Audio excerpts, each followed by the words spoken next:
Torn, Embracing the New Covenant in an Old Covenant World, written by Manuel, narrated by me.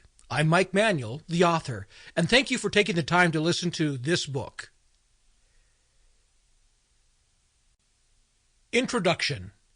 Much of Jesus' earthly ministry centered around his announcement that he was ushering in the kingdom of God and a brand new agreement between God and mankind known as the New Covenant.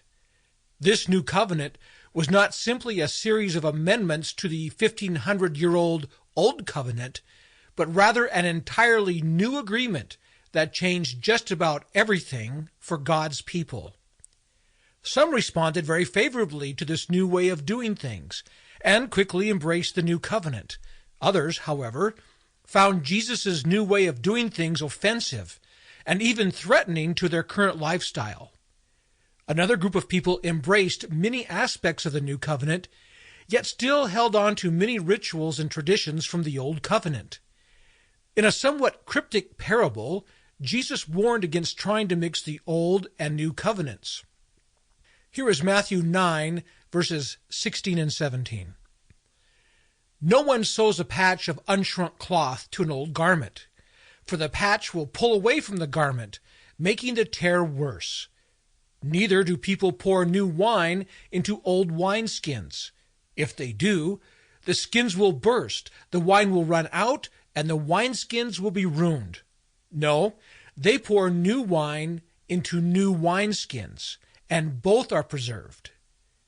That's Matthew chapter 9, verses 16 and 17, New International Version.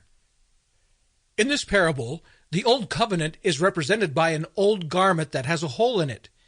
If you patch it with a new piece of material, the new material will shrink when washed and will actually tear the garment as it shrinks.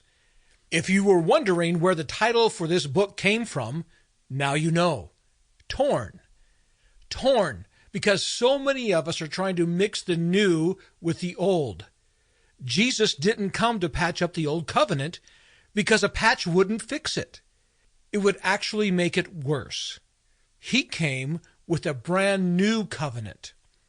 In the same parable, Jesus also uses the illustration of putting new wine into old wineskins. New wine continues to ferment and to give off gas for quite some time. An old wineskin has already been stretched as far as it will stretch, so when it's filled with new wine, there's no stretch left for the expanding gases of the new wine. So, if you... Sample complete. Ready to continue?